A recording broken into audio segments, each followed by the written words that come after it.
one of the things that really separate, I would say, basic S&OP processes to best practice S&OP processes is the use of scenario planning. I'd like to ask you, how can companies effectively incorporate scenario plannings into the S&OP process, and especially in uncertain market conditions? Yeah. When you get in, you're right. Scenario planning is one of the key elements that, we've looked at and a lot of companies already know for mature S&OP processes. When you're looking at a planning hierarchy, when you get very granular, detail-oriented, it's a deterministic signal. I just need a number to be able.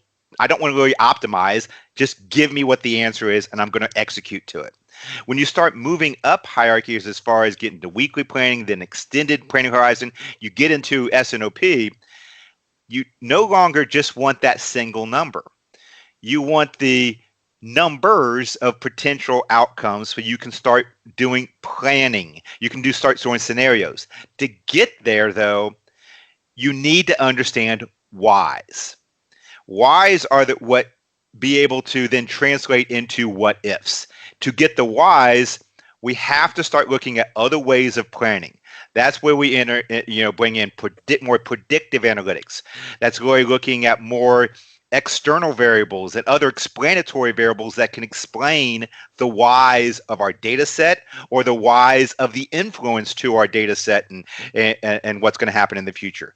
We need to start bringing in those type of data and doing other types of algorithms to start really modeling whys. And then once we understand the whys, those translate into the what ifs. So that's really what I see companies get into. So one of the characteristics we see in mature S&OP processes is they start to embrace predictive analytics. They start to embrace new data sources. They start to embrace the scenario planning and the what if this happens or what if that happens. And there are even a lot of them start adding probabilities into it then as well, and going to the next step of looking at what's the probability of that occurring, what's the probability of this occurring, and then managing those probabilities in their planning process as well.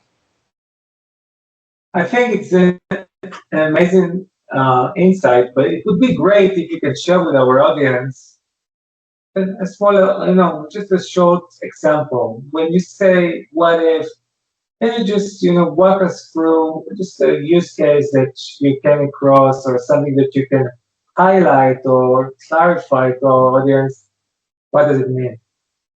As far as a what if, there was a mattress man. I've been using this example for a while. I'll reuse the example with your audience as well. It was a mattress industry that found a high correlation with housing starts was actually correlated to mattress sales, and it was looking at a lag 3, and so it's something simple as one external variable of housing starts. That is a real-time external data you can bring into the process now and be able to extrapolate that 3 months from now what type of housing sales. Now we understand housing starts is the correlation.